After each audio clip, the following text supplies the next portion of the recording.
welcome aboard.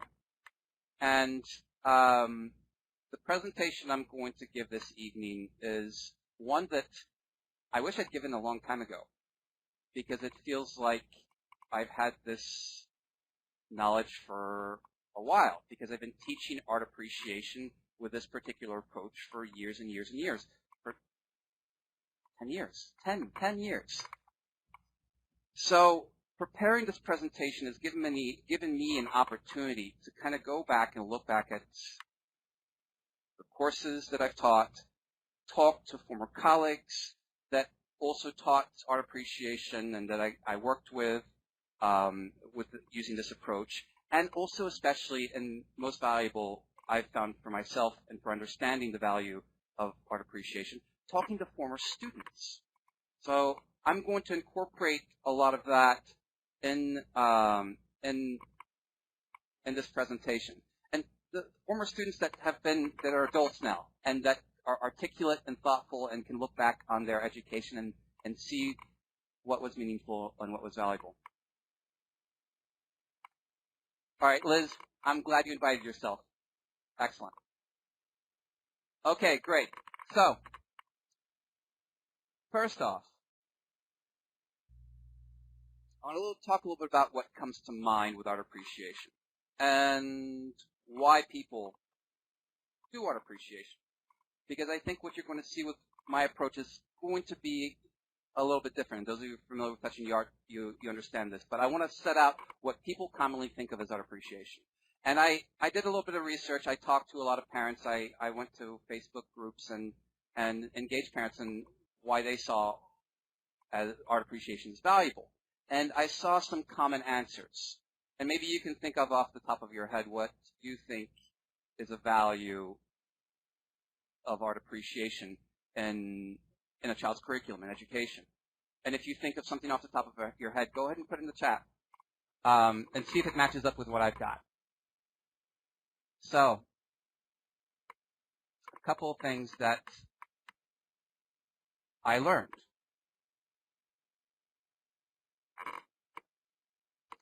First of all, it is a creative outlet. And the first thing that people think of when they think of art appreciation, they think of painting or drawing or making a collage or sculpting something.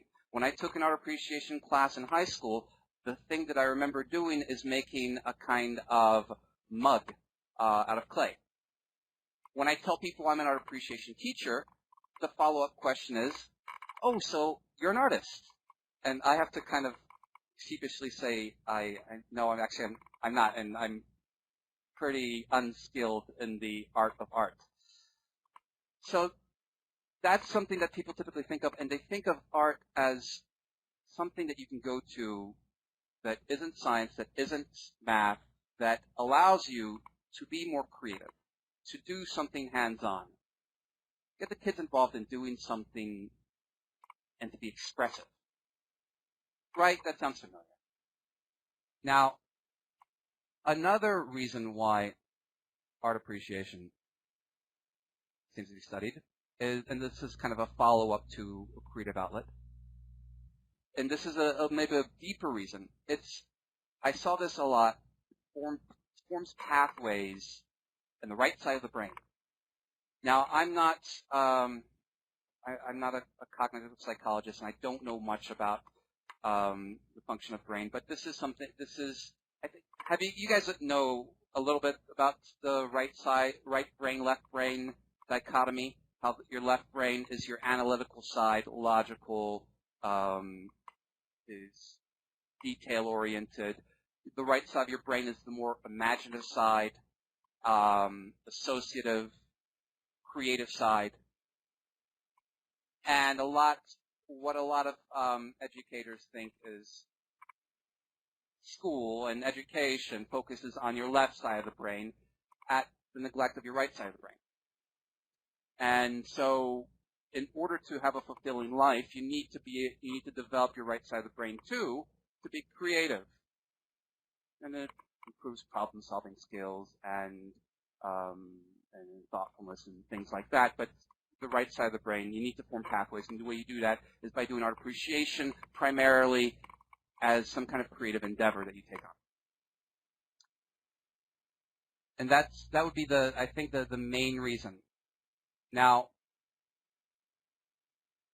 what I found from a lot of homeschool parents is they see that public schools don't focus a lot on art, and maybe their child is more inclined towards the arts. So they make it a bigger point to nurture students, their child, who enjoys the arts. There are opportunities in public schools, and they have an artsy kid. Their kid may not be science-oriented, math and science-oriented, maybe more art-oriented, and so they want to nurture that. They want to foster that development, and that would be a reason for doing art appreciation. So that implies that there are often two kinds of students, and that's kind of common in the culture, right? To see this person is going to be an accountant, and this person is going to write plays. So you see that dichotomy, and because public schools don't focus on the creative people, you need to have art appreciation outside of that to foster that. And then there's one more element of art appreciation that I found, and very common, and that is as an integration into other subjects. So often this is the case, for example, with history. You study a time period, and then you look at some artworks from that time period.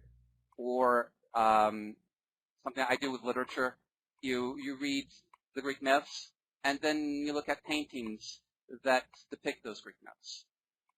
So things like that. And that's something that's common. And art is seen as a kind of enhancer of other subjects in the curriculum. Okay, so that's what's out there as to the value, the reasons, and the approaches to art appreciation. So I think I can boil it down to two main things of what people consider art appreciation. And I got three here, but I'll show you why. The first one is art creation. The second one is art history. And maybe you as an adult will think of this a little bit more. If you take an art appreciation class, you're expecting to get some art history and also to look at styles. And maybe if you're not going to do any drawing or anything yourself, you'll just focus on the vocabulary styles, colors, textures, different lines, and you'll look at Van Gogh's coloration versus Picasso's colors in his blue period or things like that.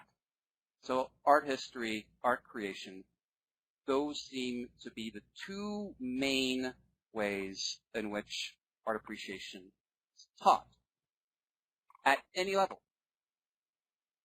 And sometimes when you combine the two. Now, I think there's something else. And part of the presentation is I'm going to describe a little bit of what that other kind of art appreciation is. But before I get into that, I want to step back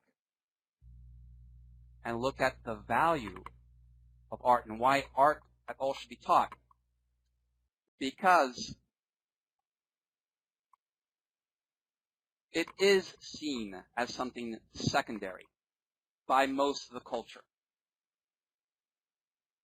I want to show you a quick little statement I found from the Common Core website. I don't know, are you guys familiar with Common Core at all? So this is the national set of standards for public schools. And here I'm going to talk about art as in the broad sense, the arts. So literature as the main kind of art, the conceptual art, the written word, which is the easiest to get into. So here is a quote describing the value of reading a novel. Focusing on extended texts will enable students to develop the stamina and persistence they need to read and extract knowledge and insight from larger volumes of material. Not only do students need to be able to read closely, but they also need to be able to read larger volumes of text when necessary for other purposes.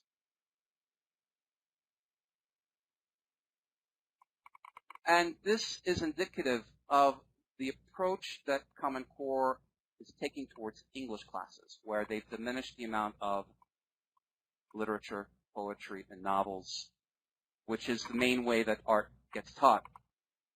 And the reason they're doing that is because any kind of writing suits the purpose, whether it's a manual for how to make a computer or the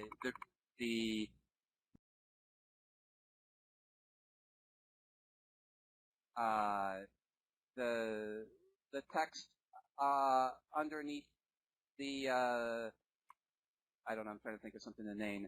The text and the car door, when you open the car and you have a little warning sign, and you've got to be able to read that, extract proper information, and summarize. So that's the way that art is kind of viewed. It's something secondary, and a lot of homeschool parents are reacting against that. Now, I want to make a quick defense of art as a whole and why it's important. And this is not the main point I'm going to make, but I think it's important to see the deeper value of art and why it's important in a child's education. And I'm going to approach it from the perspective of the arts as a whole, which is going to include literature as well as the visual arts. And one of the points I'm going to make throughout is that literature and the visual arts are going to be intertwined.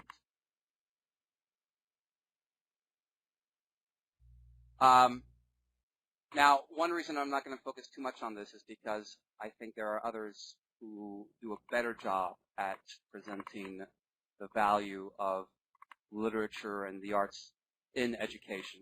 And I want to refer you to Lisa Van Dam. She is a brilliant literature teacher and has written a lot on the value of literature. And she has a blog, lisavandam.com, and you can check that out to get a lot of great ideas on how important literature is in a child's conceptual development, in a child's education. Okay. Let's see. I see a hand raised. Yoon and Scott. Okay, no problem.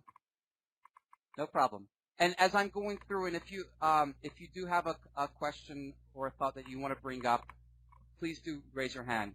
And please use the chat as much as you like and as possible, because I enjoy seeing the interaction.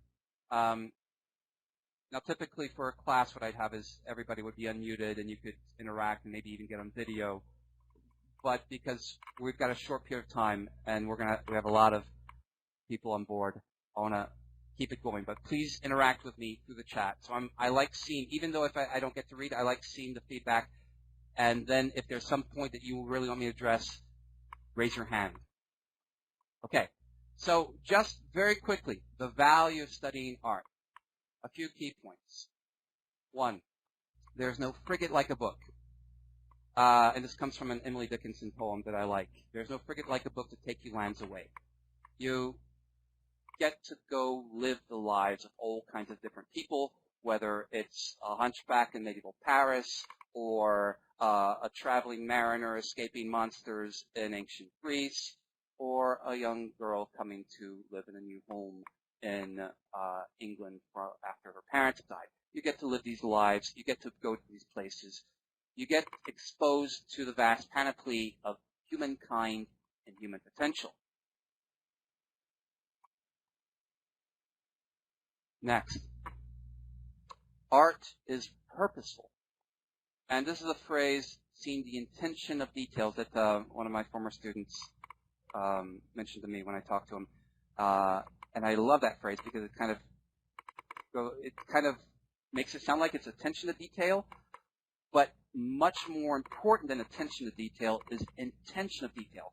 Everything in an artwork is purposeful.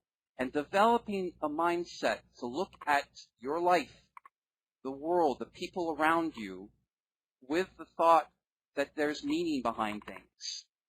That you can, it's not just a bunch of chaotic flux that you can't make sense of, oh, who knows. It's not that attitude. When you read good novels, when you look at great art, you become someone who has a habit of looking for meaning, the intention and details.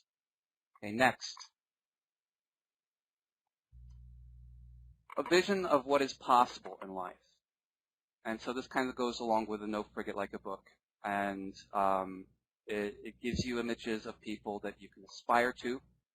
It gives you images of characters that you don't want to be like. And it gives you scenes of moments that you can have in your life. And then one final thing.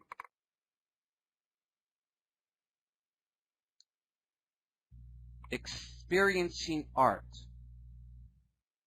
leaves you with a memento. After you go through a novel, you carry the characters with you. Despite, I love To Kill a Mockingbird, and Atticus Finch is one of my favorite characters. And I always consult Atticus Finch if there's something that I'm confused about or want to do, or I get angry with somebody. I ask him, okay, so Atticus, what would you do in this situation? And there's a line from a poem that I like. Keep a poem in your pocket and a picture in your head.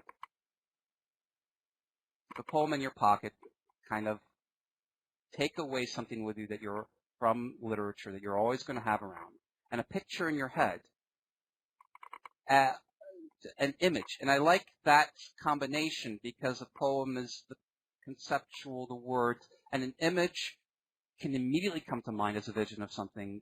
And art is distinctive in that way because you can have that immediate image. And that often is very powerful.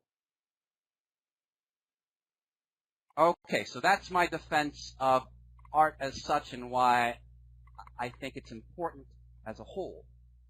Now, going back to that other kind of art appreciation. Now, the other kind of art appreciation I'm talking about is going to be called reading an artwork. And actually, I don't want to show you this yet. Let me go back to the blank screen because I want to tell you a quick little story. You guys ready for a quick little story? So, this past summer, I went on a road trip, and I got to see all kinds of friends I hadn't seen in a long time. And a couple of those friends, a couple who just recently had a child. I hadn't met the child before, and a wonderful little girl, not quite 2 years old. I got to meet her and visit with her and participate in story time right before bedtime with her. And I found something really odd about story time that my friend was doing. He had a beautiful picture book with, the words of the story, and he started reading the book. And you know what? He wasn't reading the words. He was looking at the images and describing the images. And I thought that was interesting. But I didn't say anything about it.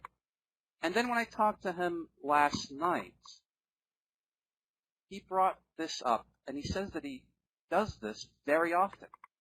And he found that looking and describing the images to his daughter was the way to keep her engaged in reading, because when he would start reading the words of the story, she wouldn't be too interested.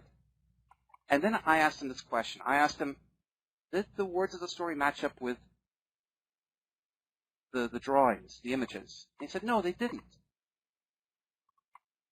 And what his daughter was interested in was looking at the drawings and seeing and hearing them described.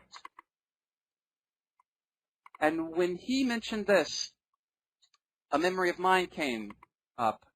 of an experience I had with my niece Quinn, where she's a little bit older, 2.5 maybe, where she read to me a bedtime story, a story about Ariel, Little Mermaid. Oh, and I can show you this now. Let me go through here.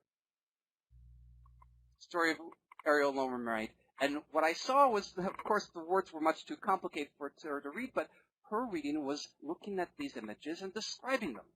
Now, I got a little bit of a video of this, and I want to show it to you. And I want you to notice a couple of things in the video that I'm going to show to you. I'm going to show you how she really focuses on the drawings and also is very dramatic as she describes the story. So I'm going to turn off my video for just a moment, and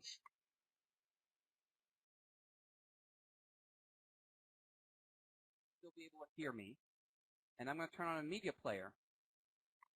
And what I like for you to do is once I start playing the video, I want to get a sense. If you can see it, just say yes or raise your hand so that I know that you can see it. And I'm going to start playing it right now. Hints for Ariel. Mm-hmm. So, yeah. And what did he do? He swam, and then he splashed into the water, and he couldn't even swim. He couldn't swim. So what happened? Ariel pick him up hard she can, and then what did she do? The sea witch. No! What happened with the sea witch? The sea witch wanted to give her legs, and then she couldn't. Her dad said, "Get away from that human. They're dangerous." For the sea witch of the sea witch. Okay, And I then could what go on happened next? forever and ever with this. There's so much adorableness and cuteness to that. But I just want to give you a quick taste of this because it's going to be and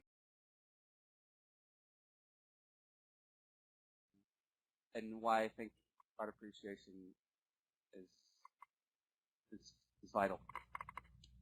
And Linda, absolutely. Some of it is based on her memory. Yep, definitely. So, now I'm not an expert in child development, but it seems to me from my experience with children and just anecdotally that there is a strong desire at an early age not just to look at the world, but to describe the world, to use the words that they're learning to understand the world, to see the world not just with their eyes, but with their mind. And this is something that at some point in education is lost. And it was lost for me. So I'm coming at this from the perspective of somebody who studied art history, but was never satisfied with my experiences with art, because I always felt there was something lacking. Every time I glanced at an artwork, I would be immediately visually impressed. Maybe I described the style of it.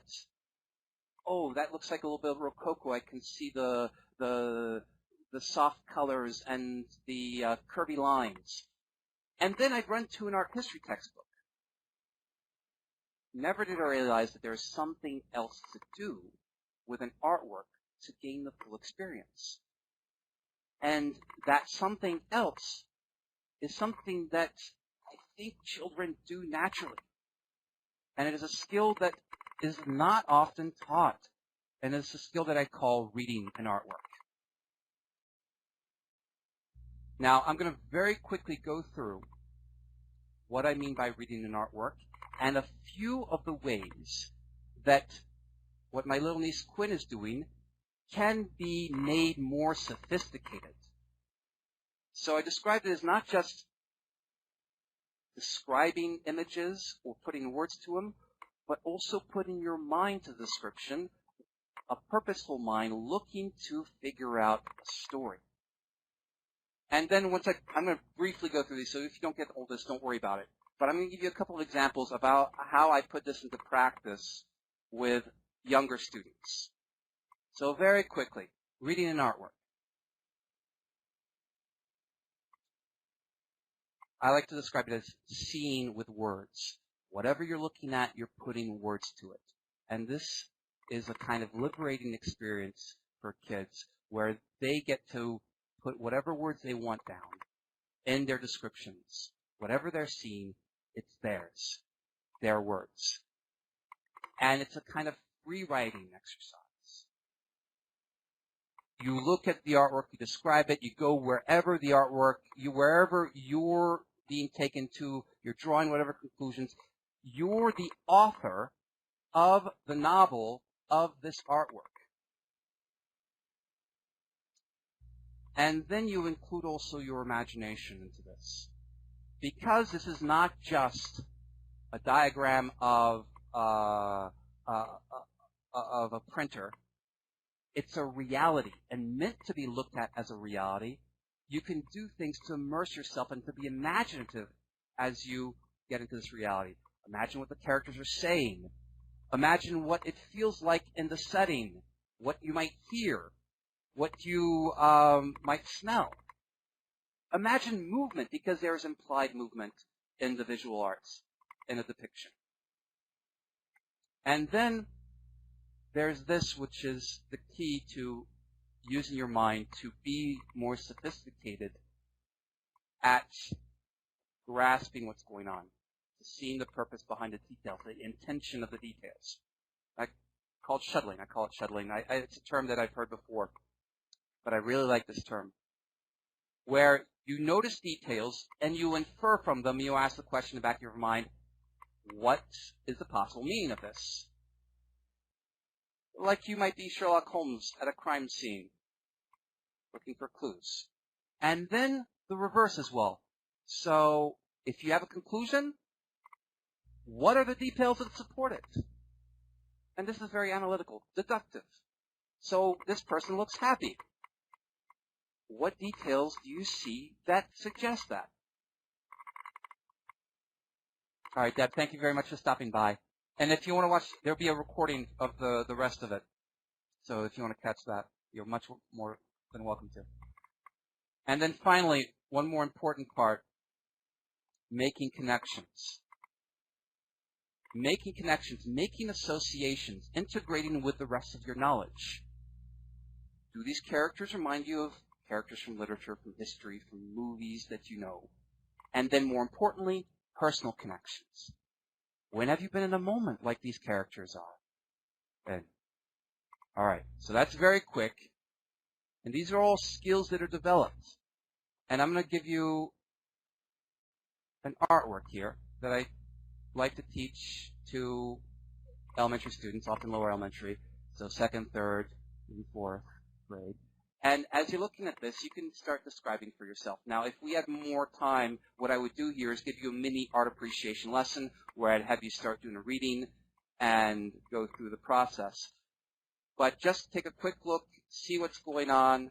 You can see it looks like a man has come from a long way and everybody's there to greet him. It looks like he's got presents under his arm. And a kid with a hat looks up proudly, and it's not his hat. It looks like it's his dad's hat. Maybe it's his dad, but he's holding it for him, and everybody has a big smile on their face. So what I have in front of you now are the worksheets that I did with students for this artwork. And I've got two of them to give you an indication of the similarity and the differences between the voices that the kids have. The opportunity to be self-expressive, but also of sharing the same story. And a couple of key things I want you to look at. Can you guys see that okay?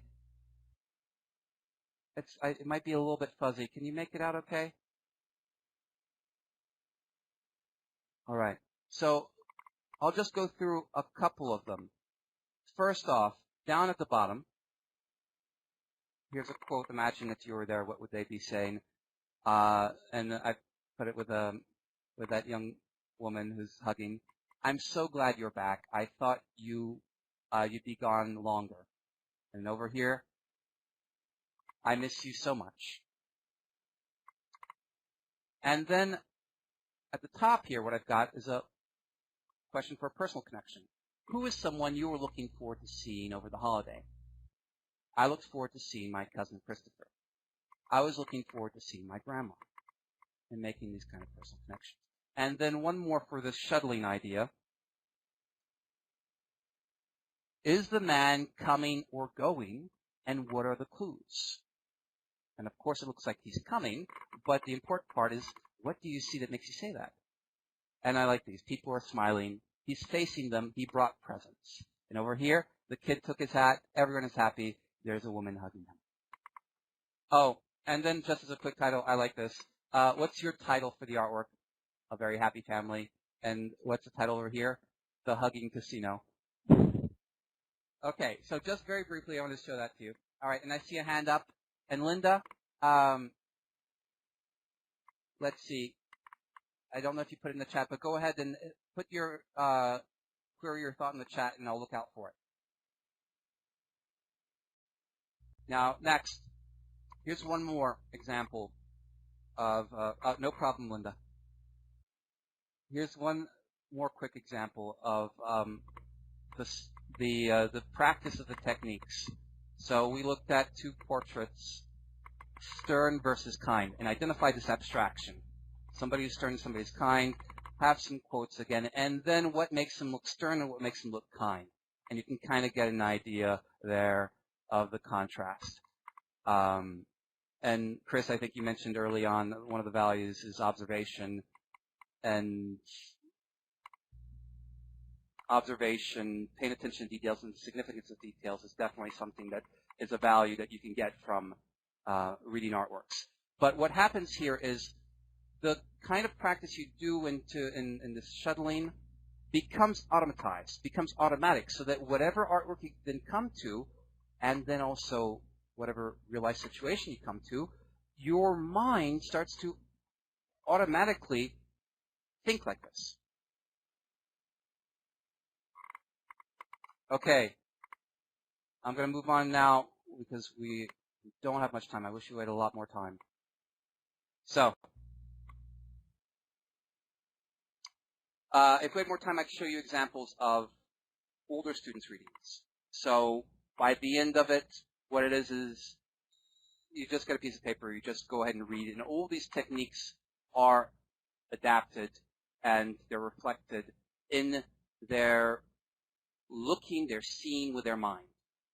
So what is the value of reading artwork? And a lot of this comes from my my chats with former students.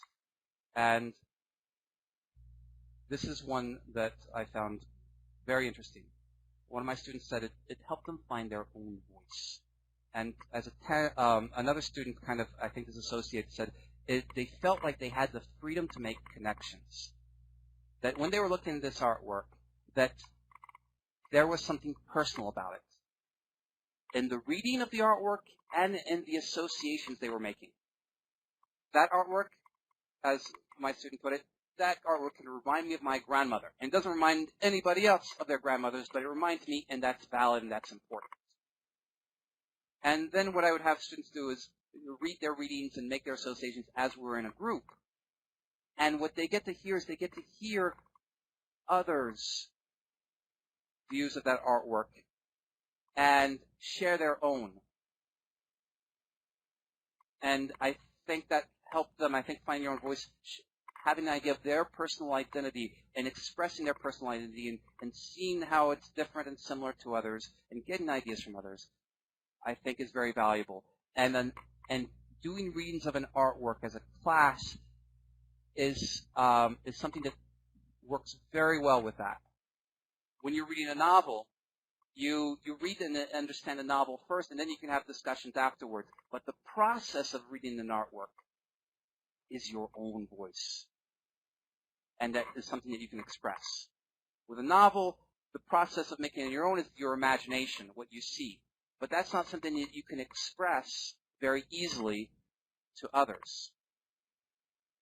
I see my own image of what Atticus Finch looks like that is not what the movie has, but it's hard for me to express that because of it's in an image in my mind.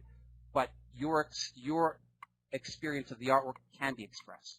And I think that's the root of where you find your own voice and you have that freedom to make connections. Next up, and this is a phrase that I got from a former colleague who was a science teacher I spoke to, who trained with me to be an art appreciation teacher and taught art appreciation and loved teaching art appreciation. And he saw art appreciation as a microcosm of scientific observation.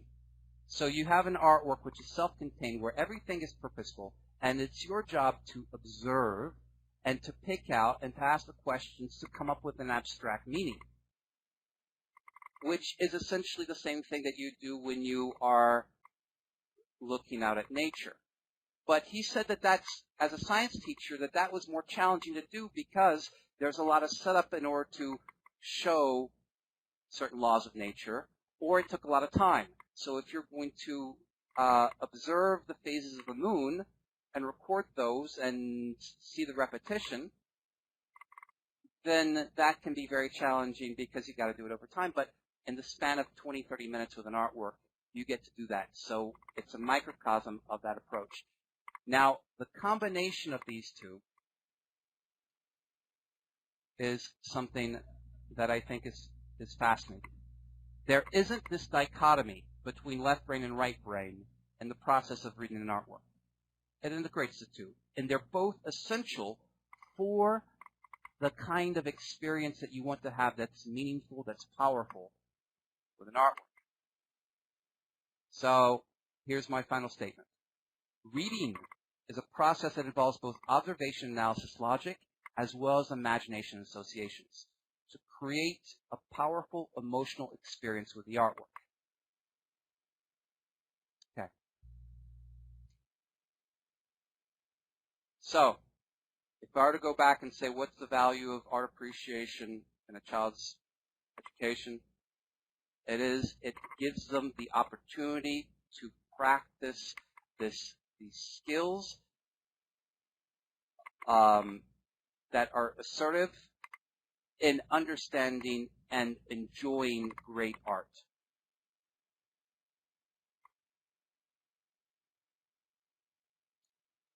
Now, the final thing I'm going to leave you with is I asked these former students who are in college now, what artworks are memorable?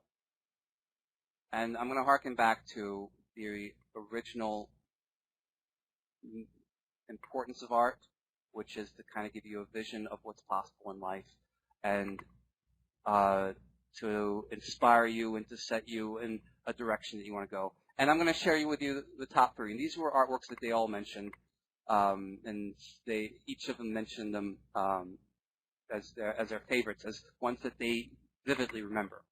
And you may or may not know them, and I'm not going to get into them, but just to give you a taste of the kind. And these are from junior high classes. So I'm not going to give too much away, but I'll get a sense of, do you guys recognize this one? It's a story of a man standing by his convictions even when there is pressure from his friends. And I don't like to give the titles of artworks because if you haven't read this art before, often the title is like reading the last page of the book and of a novel and you give it away. Then this was another favorite. And I was kind of surprised, but it really resonated with them. They really remembered it, about self-possession and having your own identity in spite of flattery. So I think self-possession is the main idea there. Have you guys seen this one before? Maybe this one's less familiar. And then one more, and this is the one that seemed to be most acclaimed. Jean-Léon Gérôme. And if you guys are interested, I'll stick around and you guys or if you want to do a screenshot right now and do a Google image search, you can find a better image of this. And then there is this artwork. Tragic, but I think through the tragedy shows the importance, the grandeur of the choices that you make in your life, whether in romantic love or in dedication to your convictions. And this is one that's featured in my book, Touching the Art. So I'm not going to give away the title because the title kind of gives away, but I'll give you the artist's name, John Everett Millay. John Everett Millay. And if not, I'll give you some more later on. So this is what they took away. They had this image in their head, like they have a poem in their pocket, image in their head. And they would not have found these artworks so meaningful if they did not know how to read them. And go and as part of the reading process, have them sink in and see the deep personal connections that these moments and these themes have. Okay. I want to pause very quickly right here because it's 9:49 and I promised a 45-minute presentation. Now, we did get started a few minutes late, but if you need to leave, I want to say thank you very much for joining me. I'm going to give a few tips in just a moment on what you can do. But I'll be posting some more stuff on how to follow up on the Facebook event page. But thank you for joining me if you have to leave. But if you have a few more minutes, stick around.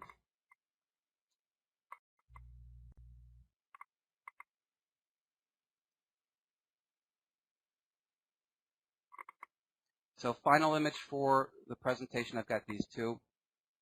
Quinn showing me and reading to me the picture book, and then junior high students would put together their own art appreciation presentation to share with everybody else. And throughout their education, this was 1st through 8th, but I think it goes beyond that to adulthood, you're seeing the world and observing it with your mind and valuing it becomes more and more sophisticated and is a skill that should be developed because art in the broad sense is very important to life. Now, how can you do, if you're interested, if you're intrigued, if you'd like to do this with the children in your life, how can you do that, make that easier? I've got a few tips. I've got a few tips for you. First of all, there are some basic questions that ease reading. Now notice I've not focused on abstract art, because abstract art, the way that you get into abstract art, you don't have a story that's universally viewable by everybody and understandable by everybody. You can talk about it in terms of style, and you can talk about it in terms of the artist's intent or your subjective responses. But there is no story that everybody can kind of agree on. So that's something separate from reading an artwork that I'm talking about here. So when you're reading an artwork that projects a story that is graspable, here are some basic questions. What's happening? There is something going on. It's a moment in a story. There are characters. So what kind of people are they? And then part of the shuttling process. Oh, you notice a detail? Why is that there? It's a small book. Why do you think it's a small book? What kind of book could it be? Or, if you come to a broader conclusion, what are the details that support that? Oh, this woman over here looks very sad. What makes you say that she looks very sad? What do you see? So they're shuttling back and forth. So these are some basic questions, and you can get more refined. And when I teach a class, I always start off, or teach an artwork, I always start off with these basic questions and go from there. But if you want to copy anything down or you want to take a screenshot of anything to help you with reading an artwork, I'd take that right there. Next up, so finding what I'll call readable art, art that projects stories that can be identifiable, things to make it easier. Find art with background stories already,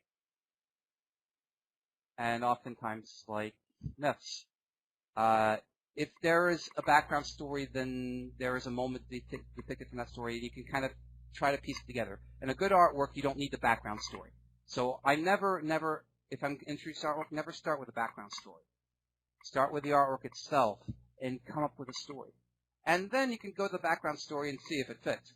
And sometimes the background story doesn't quite fit with what you've seen. And you know what happens then? You gain the certainty about what you see, and the artist is wrong in those cases. And that's happened to me and happened in class before. But what you develop when reading artwork is this kind of confidence of your observations and your integrations and your conclusions. But then it's really fun to have the background story match up with what you're doing. And I'll give you one website that I go to a lot called artmagic.com, which features hundreds of artworks based on myths and legends throughout the centuries. A great resource. Now, if you have younger children, I would recommend Norman Rockwell. Norman Rockwell is a wonderful artist. The painting of the Homecoming, the HUD Casino, that's Norman Rockwell painting. Often depicts children. And Norman Rockwell is brilliant at picking out moments from a child's life that are interesting and that are very relatable to children. And then one more resource that I'll give you here is a site called IamAChild.wordpress.com. It's a blog that's been going on for years, and I've been using it for years, which just posts artworks from throughout history featuring children. So that is a great resource to go to. And then as far as viewing an artwork, yeah, it's not convenient if you just pull up your iPhone and look at an artwork there. What you want to do is you want to make an experience. And when I'm at an art museum, we find an artwork that we want and we sit down. I wish there were cushioned couches at art museums in front of every artwork, like a movie theater. And then you can settle in and take in and have the immersive experience of reading it together. Now, if you're doing it at home, I'd say find a huge screen. If you have a TV screen that you can put images on, that's great. Or I also like using a tablet. And with a tablet, you can zoom in easily, which is very helpful to focus your attention on one part of the painting and just describe that, and then go back out and see how it fits the whole. And find high-resolution images. And you guys are all internet savvy, but what I do is I just go on Google Images and click the search tool that's for size and click large and find the painting, the same painting that comes up over and over again, but in a large size, and get that one. And then one more thing. Oh, I've got a gift for you. I forgot to mention that at the beginning. I've got a gift for you. And the gift that I've got for you is or some scripts for reading a lot of artworks. And this is from a self-guided tour that I put together for the LA County Museum of Art. And there are artworks that you can find online easily with several questions to help you get engaged, with background information about the story, and with associations and connections and a theme that you might be able to connect with. And it includes these two paintings, the two girls reading and this tragic moment. So there's a wide range of paintings. And to get that, let me give you the site.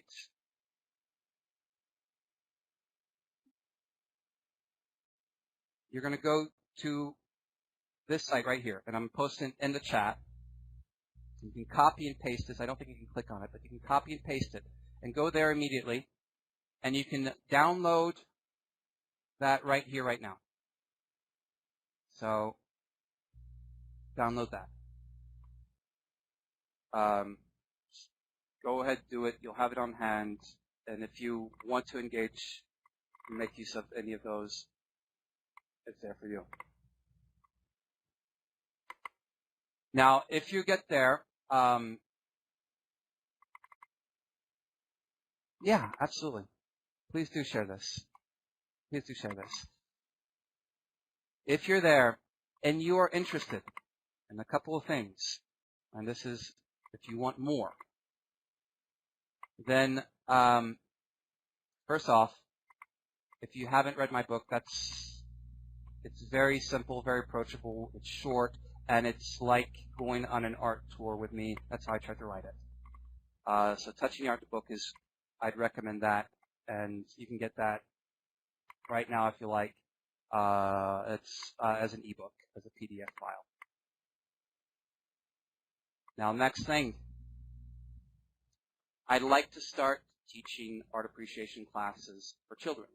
I've done so with adults, and I've done so many years in a live classroom, but I haven't done so online yet.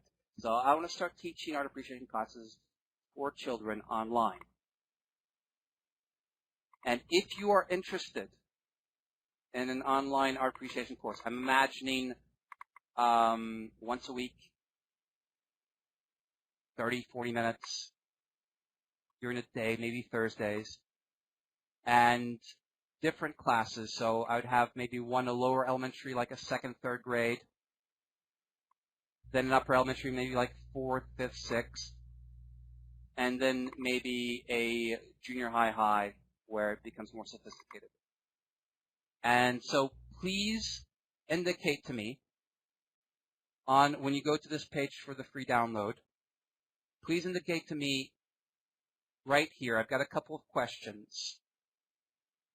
Which TTA courses are you interested in? And if you want to sign up for any of the mailing lists. The Literature at Our House, which is my literature classes, as well as Touching the Art, where you get information about the tours I give, and so forth. So please give me a heads up there. And then finally, if you're really inclined not just to engage in art with your children, but also to want to learn something that you maybe feel like you were never taught, like I did, starting next week, I've got a Touching the Art 201 class. So an art appreciation for adults class, where you'll become proficient at reading artwork. And I've got a couple of veterans in here from last year's Touching the Art 201 class. But it's a 10-week course designed to make those skills a habit. And there's still spaces, and there's a link to that when you go to the download page.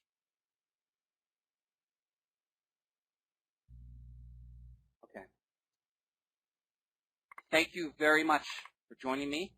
If you have questions or thoughts, I'll take them now. If you want me to go back to any part of the presentation, any of the artworks, I'll do that now.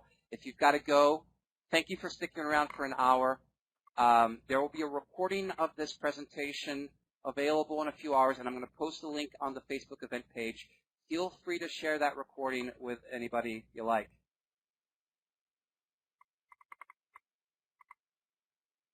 All right, and I'm going to, you're going to see a lot of my forehead because I'm going to be looking at the chat for a few moments. If you have a question that you want to address, raise your hand, because my chat scrolls by pretty quickly.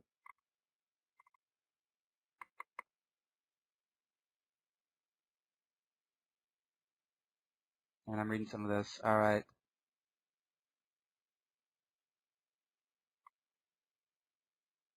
Yeah, Atul, see you in TTA 201.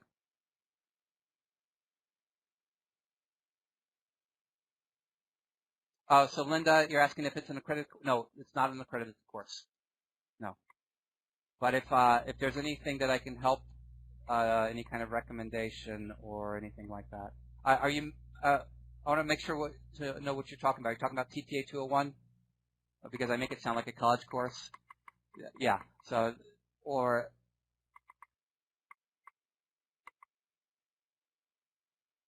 yeah. So no, it's not an accredited course.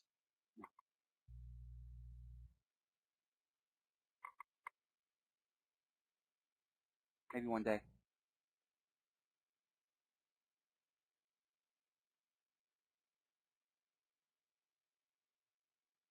So Linda, yeah, I'm curious. What did you think? You does this feel like it's something that's that you do in your classes, or that you would like to do? And I'll get to you in a moment, Linda. So Kara, I see. How often do I offer TTA 201? So after it last fall, I'm offering it this fall.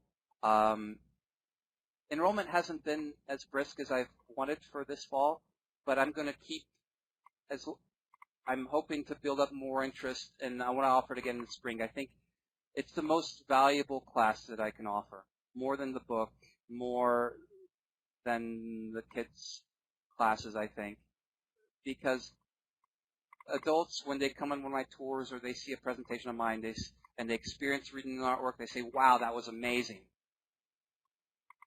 But then they don't really know how to do it themselves. And it's important if you want for the rest of your life to approach art and to get the kind of joy and meaning that you get from an artwork that you do from a novel, it's important to have them approach automatized. So I would like to give it in the spring, and if there are enough people who want to take it in the spring, then I'll definitely be giving it. So let's see. So Stacy, I offered it in the fall. I didn't offer it last spring, and I'm offering it in the fall again now, and starting next week. And I'm hoping to offer it again in the spring. So it's a 10-week course, once a week meeting.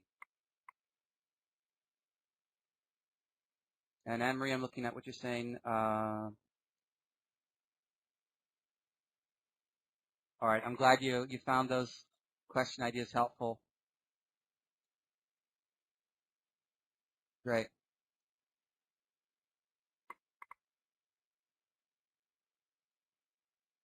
And let's see.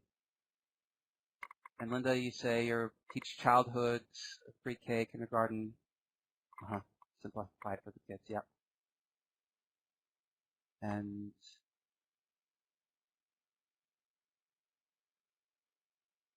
Stacy, there will be future classes whenever you or Dash are ready from. Bye-bye, Rebecca. Hi, Kieran.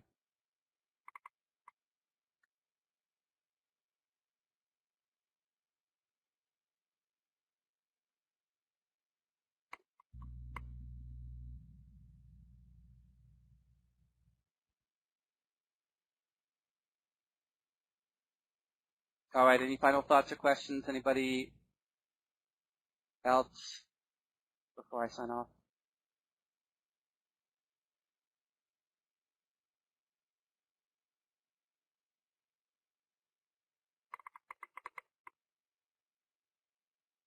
My pleasure, Linda.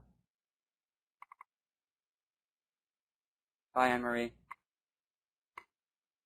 Steve, I'd love to have you.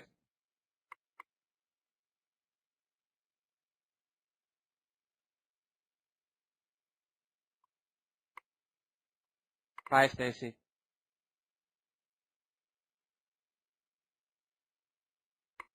All right, I'm signing off, everybody.